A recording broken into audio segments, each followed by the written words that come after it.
You know that feeling when you twist the throttle and your bike tries to kill you? Not metaphorically, it actually tries to end your existence right there on the pavement. These 15 motorcycles represent what happens when engineers ask, "Can we build this?" without ever considering, "Should we build this?" From machines that wheelie in any gear to bikes literally banned from public roads, this is the countdown of two-wheeled death traps that prove progress isn't always about safety. Hit subscribe if you want more content that keeps you alive out there. Number 15. The KTM 1290 Super Duke R. KTM nicknamed this thing Beast, and for once in motorcycle marketing history, they were not lying. 180 horsepower from a 1,301 cubic centimeters V-twin, it delivers power like a controlled explosion. Every twist of the throttle is a negotiation with physics, and physics does not always agree to your terms. The Super Duke R will lift its front wheel in any gear at any speed, without warning or apology. This is a naked bike, which means there is absolutely nothing between you and the consequences of your decisions. No fairings to deflect wind, no bodywork to protect you when things go sideways. Just you, the machine, and whatever poor judgment KTM inspired in you today. The Super Duke R represents the most honest motorcycle ever built. It does not pretend to be civilized. It does not hide its violent tendencies behind sophisticated electronics. It simply exists to remind you that motorcycles were never supposed to be safe. They were supposed to be motorcycles. Number 14. The Ducati 1199 Panigale S. Never in the history of motorcycles has something so achingly beautiful been so eager to end your existence. 195 horsepower from a 1,198 cubic centimeter twin produces enough heat to literally burn human flesh. The Panigale's exhaust system reaches temperatures that could cook a steak medium rare, which becomes problematic when that exhaust is positioned exactly where your leg naturally rests. The riding position is so aggressive that orthopedic surgeons recommend the Panigale as a business development tool. You will be leaning so far forward that your chin practically touches the front wheel, which puts you in the perfect position to appreciate the road surface as you slide across it at high velocity. But the real danger is psychological. The Panigale is so gorgeous, so perfectly crafted, that it makes you believe you are a better rider than you actually are. It is like Stockholm Syndrome on two wheels. You will fall in love with the machine that is actively trying to hurt you. Number 13. The Yamaha YZF R1M. Yamaha's engineers got together and decided to create something truly special. A motorcycle that could kill you in entirely new ways. 200 horsepower from a crossplane crankshaft engine that sounds like mechanical warfare and handles like controlled chaos. The crossplane design creates a unique power delivery that is simultaneously smooth and violent. It is like being massaged by someone who hates you. But here is where the R1M becomes genuinely terrifying. It is packed with so much electronic wizardry that riders develop a false sense of security. Traction control, slide control, launch control, all these systems work perfectly until they do not. When they fail, you are suddenly riding 200 horsepower of barely contained fury with no electronic safety net. The R1M represents the most dangerous kind of modern motorcycle, one that makes you feel invincible right up until physics reminds you that you are not. Number 12. The Kawasaki ZX-14R. Kawasaki looked at the Hayabusa's dominance and thought, we need to build something even more ridiculous. The ZX-14R produces 208 horsepower from a 1,441 cubic centimeter engine. That's not just power, that's geological force contained within a motorcycle frame. This machine weighs over 500 pounds fully fueled, which means you are essentially piloting a guided missile that handles like a freight train. At highway speeds, the ZX-14R becomes aerodynamically unstable. The massive engine creates heat that could literally cook eggs. The weight distribution means that once this machine decides to go somewhere, physics becomes your primary enemy. Number 11. The MV Agusta F4 RC. When Italians decide to build the most expensive way possible to terrify yourself, they don't mess around. 190 horsepower from a 749 cubic centimeter engine, wrapped in enough carbon fiber and exotic materials to fund a small country's defense budget. MV Augusta built exactly 100 units, each carrying a price tag that made grown men weep openly at motorcycle dealerships. The real danger isn't the power, it's the psychology. When you spend supercar money on something this gorgeous, your brain convinces you that you are skilled enough to handle it. You are not. Nobody is. Number 10. The BMW HP4 race. The Germans decided to answer a question nobody asked. What if we removed every single safety feature from a motorcycle and charged people $78,000 for the privilege? Full carbon fiber construction, 215 horsepower, in a 375-pound package. No traction control, no ABS, no electronic aids whatsoever. Just you, pure German engineering, and the very real possibility of becoming a cautionary tale. BMW built this machine exclusively for track use, which is corporate speak for we legally cannot allow you to ride this thing anywhere that other human beings might witness your inevitable demise. The power-to-weight ratio is so extreme, the motorcycle has more in common with a guided missile than with traditional transportation. The HP4 race represents German efficiency applied to the concept of danger. Why have multiple ways to crash when you can engineer one perfect method? Every component has been optimized for maximum performance and minimum forgiveness. This is not a motorcycle. It is a very expensive physics lesson waiting to happen. Number 9.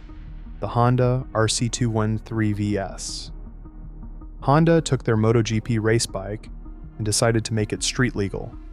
This was a terrible idea executed with Japanese precision. The RC213VS represents everything wrong with putting racing technology in civilian hands. 160 horsepower from a 799 cubic centimeter V4 engine that was designed for professional racers who train their entire lives to not die on motorcycles. Honda's engineering team essentially took a machine that requires a racing license, professional-grade protective equipment, and years of track experience, then slapped a license plate on it and called it street legal. The price tag is $184,000 for the privilege of owning something that actively wants to kill you. The RC213VS has no traction control worth mentioning, minimal electronic intervention, and handling characteristics that assume you have superhuman reflexes. It is like Honda's engineers sat down and asked themselves how they could make a motorcycle that only MotoGP riders can survive. This is not a motorcycle for enthusiasts. It is a very expensive suicide machine disguised as a collector's item. Number 8. The Aprilia RSV4RF. Mamma mia, what were the Italians thinking with this one? Actually, that is exactly the problem. They were thinking with their hearts instead of their heads. The RSV4RF is pure Italian passion, wrapped in carbon fiber and bad decisions. It has 201 horsepower from a 999 cubic centimeters V4 engine. It sounds like angels singing right before it tries to launch you into orbit. Here is the thing about Italian superbikes. They are designed by people who believe that if something is not trying to kill you, it is not worth riding. The RSV4 takes this philosophy and cranks it up to 11. The riding position is so aggressive that your chiropractor will send you a thank you card. The power delivery is so sharp that blinking at the wrong moment can result in an unplanned wheelie. But the real danger is that it is so beautiful, you will convince yourself you can handle it. That is how Italians get you. They make their motorcycles so gorgeous that common sense goes right out the window. Number 7. The Confederate Hellcat X132. Y'all, this right here is what happens when Southern engineering meets a complete disregard for personal safety. Confederate Motors looked at the motorcycle industry and asked, what if we made something that could literally rip your arms clean off? The X132 packs, a 132 cubic inch V-twin that produces 121 horsepower and 150 pound-feet of torque. Now that might not sound like Hayabusa numbers, but here's the thing. All that torque hits you like a freight train carrying angry bulls. This is not smooth, progressive power delivery. This is agricultural-grade violence disguised as transportation. The Hellcat weighs about as much as a decent breakfast, which means when that massive V-twin decides to flex its muscles, you are either along for the ride, or you are becoming a very expensive lawn dart. There is no middle ground with this machine. Confederate built this thing with the same philosophy as moonshine. It is going to be strong, it is going to be dangerous, and if you cannot handle it, that is a you problem. Number 6 is the 2005 Triumph Speed Triple 1050. This motorcycle has single-handedly turned more responsible adults into juvenile delinquents than any machine has a right to. The Speed Triple represents the most insidious kind of danger, the kind that feels absolutely fantastic right up until it does not. It puts out 130 horsepower from a triple engine displacing 1,050 cubic centimeters, and it delivers power like a perfectly timed comedy routine. Smooth, natural, and completely addictive. But here's where the Speed Triple becomes genuinely dangerous. It makes hooliganism feel effortless. That triple engine produces massive mid-range torque that will lift the front wheel without any warning or drama. One minute you are cruising responsibly, the next minute you are explaining to a police officer why your front tire was pointing at the sky. The naked bike design means there is nothing between you and the consequences of your decisions. No fairings to protect you, no windscreen to hide behind. Just you, the machine, and whatever poor judgment the Speed Triple has inspired in you today. Italjet Dragster 180.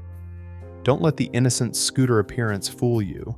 This little Italian devil will ruin your entire day faster than you can say it looks so harmless. This machine is deceptively dangerous. The Dragster 180 represents everything dangerous about assumptions. It has a 180 cubic centimeter engine and a lightweight chassis that weighs about the same as a decent mountain bike. Sounds cute, right? Wrong. This machine accelerates like it was shot out of a cannon, operated by caffeinated Italians. Most people approach scooters with a completely different mindset than motorcycles. You hop on expecting grocery run performance, and instead get track day acceleration that will have you questioning every life choice that led to this moment. Acceleration like that is not something your brain expects. The psychological danger is real. Your brain is not prepared for what your right hand just unleashed. Small displacement does not always mean small danger. Sometimes the most dangerous machines are the ones that catch you completely off guard. Danger arrives when you expect something gentle and get something vicious instead.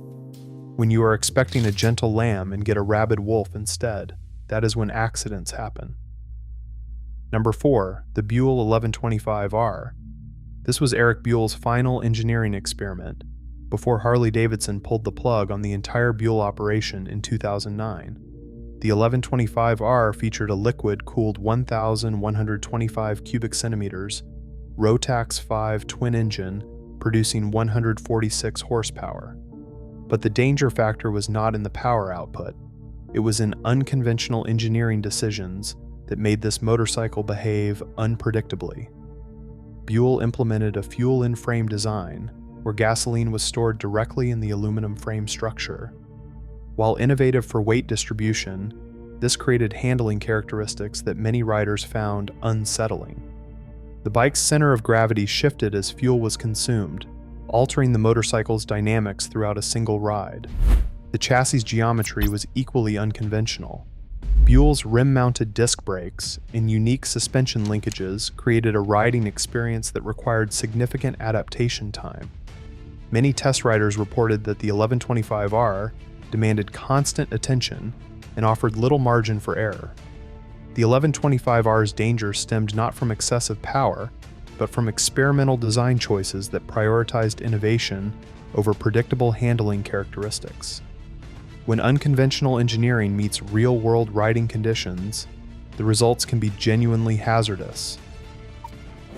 Number 3, the Kawasaki Ninja H2R. Kawasaki basically looked at the entire motorcycle industry and said, "Hold my beer.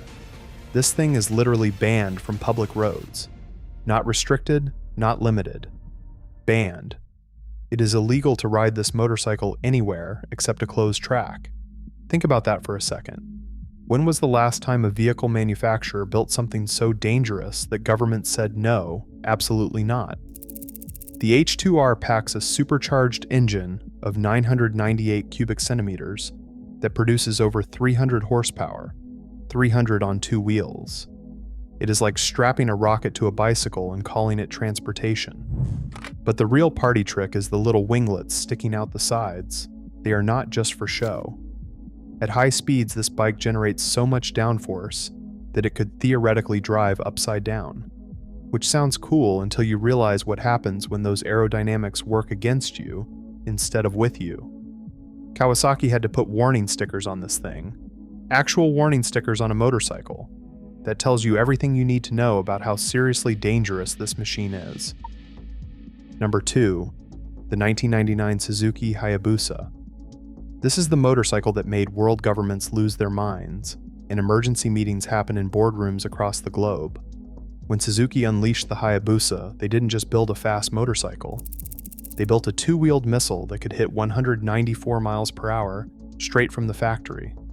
No modifications, no racing parts, just pure, terrifying speed that made highway patrol officers break into cold sweats. 173 horsepower from a 1,300cc engine, wrapped in aerodynamics so aggressive it looked like it was moving at light speed while sitting still.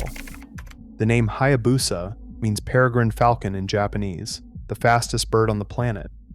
Suzuki wasn't being subtle. But here's where the Hayabusa became legendary. It was so fast that European governments threatened to ban all motorcycles capable of exceeding 186 miles per hour. The entire motorcycle industry had to sign a gentleman's agreement to electronically limit top speeds. All because of this one machine. The Hayabusa didn't just break speed records, it broke the entire system.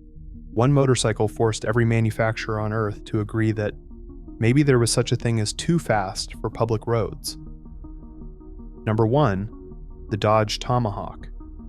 In 2003, Dodge decided to put a V10 engine from the Viper on 4 wheels and call it a motorcycle. The result was something so fast it became illegal before anyone could actually ride it. It produced 500 horsepower from an 8.3-liter V10 engine. Dodge claimed this machine could theoretically reach speeds exceeding 400 miles per hour, though no one was ever brave enough or legally allowed to test that theory. 400 miles per hour on 2 wheels, well, technically 4 wheels arranged in pairs. The Tomahawk existed in a regulatory gray area that made it too dangerous for any road, any track, any place where human beings might encounter it. Only 9 units were ever built, each carrying a price tag of $550,000. But here's the kicker. They were sold as non-functional display pieces. Not because Dodge could not make them work, but because letting people actually ride them would have been legally considered attempted murder. Think about what that means. A major automotive manufacturer built a vehicle so dangerous that they could not legally allow anyone to operate it. The engineering was sound. The construction was solid. The problem was that the machine represented a level of performance that exceeded human capability to control. The 4-wheel configuration meant it was not technically a motorcycle by legal definition, but it was not a car either. It existed in regulatory limbo, too extreme to permit. Government agencies looked at the Tomahawk and collectively decided that some things simply should not exist on public roads. The Tomahawk proved that sometimes the most dangerous motorcycles are the ones that are too dangerous to actually be motorcycles. It remains a monument to what happens when engineers ask, "Can we build this?" without ever asking, "Should we build this?" When theoretical performance becomes theoretically lethal, you get the Dodge Tomahawk, a machine so extreme that its only legal purpose is sitting in a garage looking menacing.